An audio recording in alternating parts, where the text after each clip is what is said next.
हार तो वो सबक है जो आपको बेहतर होने का मौका देगी। हेलो फ्रेंड्स, नमस्कार। मैं हूं Tapas Kumar Das, ex army and career consultant with doctor Vivek Bindra. So friend, आज हम बात करेंगे माइंड ट्रेनिंग एंड एनहांसमेंट। तो एक बहुत ही ज़रूरी और बहुत ही इम्पोर्टेंट टॉपिक है सभी के लिए। अपना दिमाग को जानना, पहचानना और दिमाग को ट्रेनिंग देके अपने कार्य में सफलता हासिल करना। तो आइए स्टार्ट करते हैं। सबसे पहले जानते हैं माइंड यानी दिमाग। The greatest computer in the world is brain सबसे बड़ा कंप्यूटर है। तो ये सोचिए, एक कंप्यूटर से हम क्या कुछ नहीं कर सकते। तो अगर हमारा दिमाग सबसे बड़ा कंप्यूटर है तो फिर हम क्यों अपने लाइफ में फेल हो जाते हैं? क्यों पढ़ाई हमें याद नहीं होता? क्यों हम अपना प्रोफेशनल सेक्टर में कुछ अच्छा अचीव नहीं कर पाते? तो ऐसे जो लोग अचीव करते हैं या जो लोग बड़ा बनते हैं, तो वो क्या करते हैं, वो कैसे करते हैं? तो अब नेक्स्ट पार्ट में ट्रेनिंग के बारे में जानते हैं। ट्रेनिंग क्या है? Training is the process of increasing knowledge and skill. आप अपना नॉलेज को ट्रेनिंग के माध्यम से इंक्रीज कर सकते हो। आप एक एग्जाम्पल देखिए। एक शेर जैसा जानवर को ट्रेनिंग देकर उसका जो बेसिक आदत है उसको हम बदल सकते हैं। तो फिर हम क्यों अपना माइंड को ट्रेन करके अपना प्रोफेशनल लाइफ में और स्टूडेंट लाइफ में सक्सेस नहीं हो सकते? बिल्कुल हो सकते हैं, बट कैसे होंगे? चलिए आगे जानते हैं अगले स्टेप में। सबसे पहले क्या है, हम अभी ब्रेन डायनामिक्स के बारे में जानेंगे। जो हमारा ब्रेन है वो बेसिकली दो पार्ट में डिवाइड है। एक है हमारा लेफ्ट ब्रेन और दूसरा है राइट ब्रेन। तो लेफ्ट ब्रेन का क्या काम है, राइट ब्रेन का क्या काम है, ये दोनों कैसे काम करते हैं, इसके बारे में जानते हैं। सबसे पहले ये जानते हैं लेफ्ट ब्रेन का क्या काम है। लेफ्ट ब्रेन का काम है logic, computation, counting, verbal, calculation. यानी कि हमारा जो स्टडी साइड से हम देखें तो हम जो कुछ भी काम अपने लाइफ में करते हैं, ये सारा चीज हमारा लेफ्ट ब्रेन में स्टोर होता है। सेम सिचुएशन पे अगर हम राइट ब्रेन में देखें, creative, feeling, emotion, imagination, holistic, ये सारे एक्टिविटी जो है हमारा राइट ब्रेन में सेव होता है। यानी कि सिंपल भाषा में, हम जब कोई स्टोरी सुनते हैं, मूवीज देखते हैं, वीडियो देखते हैं, यानी कि कोई भी विजुअलाइजेशन हम करते हैं, वो डायरेक्टली हमारा राइट ब्रेन में चला जाता है और वहाँ पे स्टोर होता है।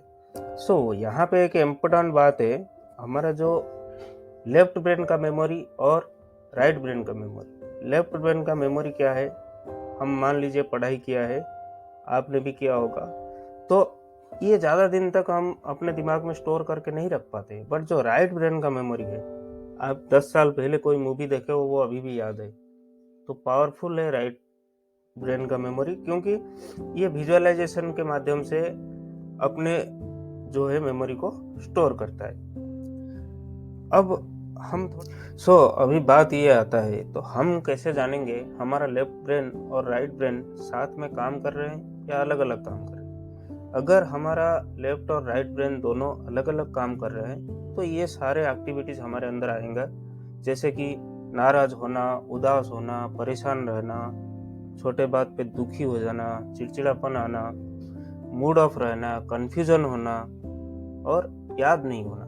ये सारे एक्टिविटीज हमारे अंदर बना रहेगा। तो हमें समझ जाना चाहिए कि हमारा दोनों लेफ्ट और राइट ब्रेन अलग अलग काम कर रहे हैं। अब जानते हैं, अगर हमारा लेफ्ट ब्रेन और राइट ब्रेन दोनों सिंक्रोनाइजेशन होकर काम कर रहे हैं, यानी साथ मिलके काम कर रहे हैं, तो हमें काम करने में मजा आएगा, हमारा लाइफ में सुख शांति बना रहेगा, हमें सेटिस्फेक्शन मिलेगा और हमारा पैशन बढ़ेगा काम करने के लिए।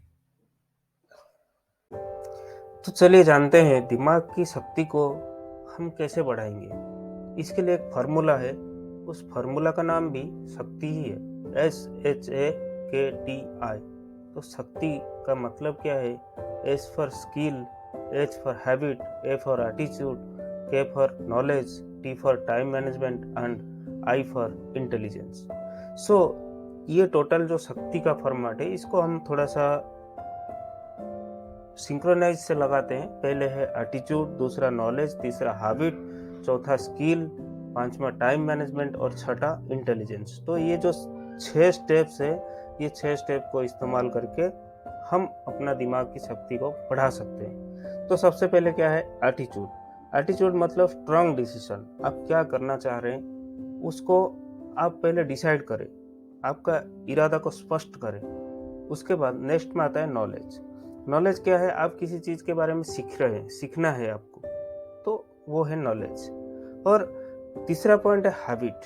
तो आप नॉलेज किसी चीज के बारे में ले लिया, उसके बाद आपको कैसे हैबिट में डालना है। तो हैबिट के लिए एक फार्मूला है। अगर आप कोई भी काम को करते हैं 7 डेज आपको बहुत ही डिफिकल्ट होगा उसको करने के लिए। अगर नेक्स्ट 21 डेज तक आप उसको कंटिन्यू रखते हैं तो क्या होगा, आपका हैबिट फॉर्म होगा। हैबिट फॉर्म होने के बाद अगर आप उसको 90 डेज तक कर पाते हैं तो आपका हैबिट एस्टेब्लिश हो जाएगा।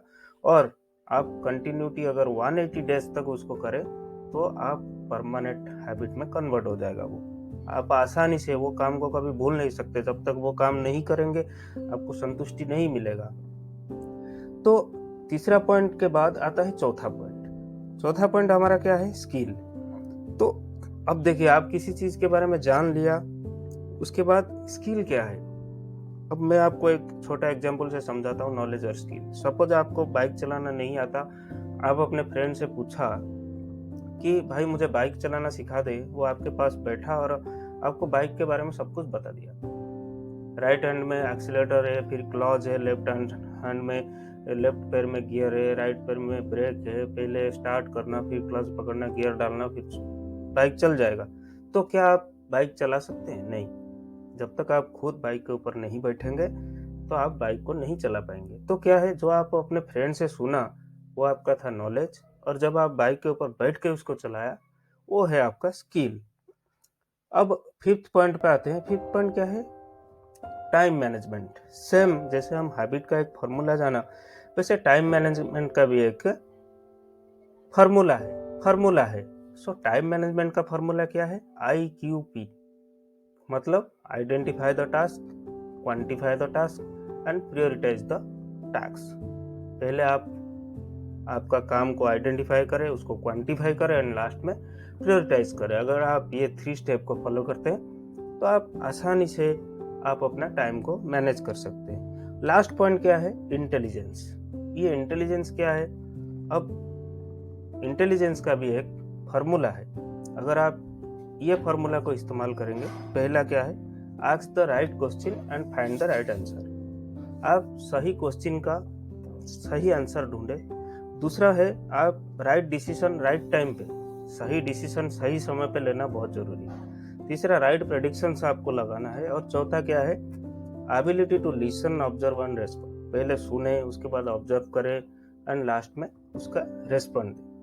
ये है इंटेलिजेंस का फॉर्मूला। और ये जो 6 स्टेप है, आप अगर ये 6 स्टेप को फॉलो करते हैं तो आप क्या है, आसानी से आप अपना दिमाग की शक्ति को बढ़ा सकते हैं। अब हम जानते हैं how to develop a memory. कैसे हम एक मेमोरी को डेवलप करेंगे। तो एक डेवलप्ड मेमोरी मतलब क्या है, किसी भी परिस्थिति में ब्रेन का इस्तेमाल करके परिस्थिति को अपने तरफ कर पाना, ये एक डेवलप्ड मेमोरी का निशाना है। अगर आप ऐसे कर पाए तो सोचिए, लाइफ में आने वाले सारे दुख तकलीफ को आप कितना आसानी से झेल पाएंगे। सो आई फंडामेंटल फॉर्मूलाज ऑफ ब्रेन क्या है, आप कैसे अपने मेमोरी को डेवलप कर सकते हैं, उसके लिए एक फार्मूला है, MRSCIAS। मतलब memory science, ridiculous thinking, sleep management, उसके बाद कंसंट्रेशन, इमेजिनेशन, एसोसिएशन एवं लास्ट में है साइंस ऑफ बिलीफ। तो ये क्या है, आइए समझते हैं। सबसे पहले है मेमोरी साइंस। मतलब क्या हुआ, आपका जो पहले हमने स्लाइड में देखा था लेफ्ट ब्रेन और राइट ब्रेन का सिंक्रोनाइजेशन, दोनों आपस में मिल के काम करें। दूसरा पॉइंट, रेडिकुलस थिंकिंग, मतलब कुछ अलग है, कुछ आप हटके सोचना। जो सारे काम सभी कर रहे हैं बट आप कुछ ऐसे सोच पाना, उसको हम रेडिकुलस थिंकिंग कहेंगे। स्लीप मैनेजमेंट एक बहुत ही इम्पोर्टेंट है। आपको अच्छा नींद लेना चाहिए डेली बेसिस पे। आप मिनिमम 8 आवर्स का नींद लेना चाहिए। तो जो आइडियल टाइम है 9:30 to 5:30, अगर वो पॉसिबल है तो आप उसको कंटिन्यू कर सकते हैं। नेक्स्ट है कंसंट्रेशन। कंसंट्रेशन क्या है? Interest is the most important factor for concentration. तो आपके अंदर अगर इंटरेस्ट है, इंटरेस्ट आपके अंदर आएगा तो आपको कंसंट्रेशन करने में बहुत ही आसान होगा। नेक्स्ट है imagination. Imagination is the powerful thing in the world. आप कितना इमेजिन कर सकते हैं, आप क्या सोच सकते हैं किसी के बारे में, क्या कितना आपके अंदर सोचने की शक्ति है। नेक्स्ट क्या है आपका एसोसिएशन। एसोसिएशन क्या है? याद करना है आपको। आपको याद करने के लिए एसोसिएट करना, अपने आपने जो इमेजिन किया उसको एसोसिएट करना, तो आपका वो याद होगा। और लास्ट में क्या है आपका साइंस ऑफ बिलीफ, मतलब खुद के ऊपर विश्वास रखना बहुत जरूरी है। आप कोई भी काम कर रहे हैं, खुद के ऊपर आप विश्वास रखें। नेक्स्ट है how to train and improve your brain. आप कैसे टेक्निक का इस्तेमाल करके आप अपना ब्रेन की फंक्शन को अच्छा काम कर सकते हैं। कैसे कर सकते हैं आइए जानते हैं। 3 ऐसे टेक्निक्स है जिसको आप यूज करके आप अपना ब्रेन को इम्प्रूव कर सकते हैं। पहला पॉइंट है PIS टेक्निक, मतलब पर्सनलाइज्ड इमेज सिस्टम। मतलब कि क्या आप जो सोच सकते हैं उसका कोई इमेज बना सकते हैं। ये वो टेक्निक है जो ज़्यादातर फिल्मों में इस्तेमाल होता है। आपने देखा होगा, कोई भी आप एक मान लीजिए मूवी ले लीजिए, उसमें जो इमेज हम देखते हैं क्या वो वैसे ही है? किसी ने देखा है? कोई नहीं देखा। मान लीजिए कोई हिस्टोरिकल मूवी है, किसी ने देखा है अकबर कैसे दिखता था? नहीं दिखता। वो क्या है, एक इमेज है, एक पर्सनलाइज्ड इमेज है जो हम अपने दिमाग से बनाता है, राइटर बनाता है, डायरेक्टर बनाता है, वो है। दूसरा चीज क्या है? Link method. लिंक मेथड भी उसी का जस्ट एक डेवलप्ड सिस्टम है। जैसे आपने कोई आपका स्टडी का टॉपिक हो गया, उसको आप एक स्टोरी के माध्यम से बना दिया, आपका स्टोरी भी हो गया प्लस आपका टॉपिक भी कवर हो गया। या तो फिर उसको एज ए विजुअलाइज बना दिया, एक गाने के साथ कुछ इमेज डाल के उसको विजुअलाइज बना दिया। तो वो क्या होता है, वो बहुत आसान हो जाता है ब्रेन को समझने में और याद करने में, क्योंकि इस टाइप का चीज आपको पता है हमारा राइट ब्रेन में जाता है और सिंक्रोनाइज होके ब्रेन काम करता है। लास्ट में क्या है, लास्ट जो है हमारा एक इंसिडेंटल मेमोरी। आपके साथ कोई घटना हो गया, कभी हुआ 5 साल पहले, 10 साल पहले, बट वो याद रहता है इंसिडेंट। तो क्या आप कोई, जब आपका टॉपिक है या स्टोरी है, उसको आज इंसिडेंट बना के आप उसको अपने दिमाग को इम्प्रूव कर सकते हैं। उसको अगर आप एक इंसिडेंटल स्टोरी बना दिया तो आपको वो काफी दिन, लंबे समय तक याद रहेगा। सो ये जो 3 टेक्निक है, ये 3 टेक्निक आज की डेट पे हर एक इंसान के लिए जरूरत है। चाहे वो स्टूडेंट हो, पढ़ाई कर रहा है तो उसके लिए बहुत जरूरी है, चाहे वो बिजनेसमैन हो।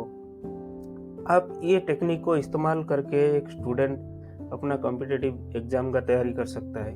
आप उसको एक स्टोरी बना दो, आपकी जो भी कॉम्पिटिटिव एग्जाम की क्वेश्चंस है उसको बड़े आसानी से आप स्टोरी बना सकते हैं। उसके बाद आपका मान लीजिए कोई फुल फॉर्म याद करना है। फुल फॉर्म याद करने के लिए आप आराम से उसका एक पर्सनलाइज्ड इमेज को सोच लीजिए, रिलेटेड वर्ड सोचिए, उस वर्ड के लेके आप अपना एक स्टोरी बना सकते हैं। नेक्स्ट क्या है, आप अपना जो भी शेड्यूल है, आप अपने शेड्यूल को भी एक स्टोरी की तरह या उसको एक विजुअलाइजेशन फॉर्मेट में आसानी से याद कर सकते हैं। नेक्स्ट पॉइंट क्या है, ह्यूमन ब्रेन। जो हमारा ब्रेन है, ब्रेन का एक्शन कैसे करता है, ह्यूमन ब्रेन कैसे बना हुआ है, क्या है उसका फंक्शन कैसे करता है, ये एक ABCD ये फार्मूला है। इस फार्मूला के आधार पे हमारा जो ब्रेन है वो बना हुआ है और वो काम भी करता है। तो क्या है ये फार्मूला, पहला है एक्शन, दूसरा है big, C for colourful, D for dimensional, E for emotional और F फॉर फीलिंग। ये जो 6 पॉइंट है, इसी के आधार पर हमारा ब्रेन फंक्शन करता है। तो A फॉर एक्शन क्या है, जो पहले रजिस्टर हो जाए और आसानी से याद हो जाए। दूसरा B मतलब बिग मतलब बड़ा साइज में बड़ा हो, और वो क्या है, अब सारे देखने में एक जैसा है और उसमें से कोई बड़ा है। मान लीजिए आप किसी पार्टी में गए, वहाँ पे सारे आए हैं लोग, उसमें से एक बंदा ऐसा है जो 7 फीट का है। तो आपको और किसी का चेहरा याद ना आए, बट उसका चेहरा आपको वापस आने के बाद या 5 दिन 10 दिन तक याद रह जाता है। तीसरा है कलरफुल, ये आप सबको पता है, कलरफुल चीज़ें बहुत आसानी से याद होता है। D फॉर डायमेंशनल मतलब क्या है, एक कोई भी चीज़ को आप एक ग्राफिक यानी चित्र के माध्यम से समझे तो वो भी ब्रेन बहुत जल्दी एक्सेप्ट करता है। और 5वां इमोशनल कनेक्शन, आप सबको पता है इमोशनल चीज़ बहुत ही इजीली ब्रेन को समझ में आता है। और लास्ट है फीलिंग आप कभी उसको भूल नहीं सकते, और फीलिंग एक ऐसा चीज़ है आपको हमेशा सालों साल याद रहता है ब्रेन को। आज हम कुछ बेसिक चीज़ें जान लिया है अपना ब्रेन, लेफ्ट और राइट ब्रेन के बारे में। इसका अगर आप पूरा डिटेल्स वीडियो चाहते हैं तो प्लीज़ कमेंट करें, इसका नहीं तो आपको मैं इसका डिटेल कोर्स आपको प्रोवाइड कर सकता हूँ, आप मुझे नीचे कमेंट करके बताएं। सो फ्रेंड्स, आज के लिए इतना ही, यही वीडियो था। मैं इसको बहुत ही शॉर्ट में बताने की कोशिश किया है, फिर भी 15 से 17 मिनट का हो चुका है। सो आज के लिए इतना ही। Thank you. राम राम।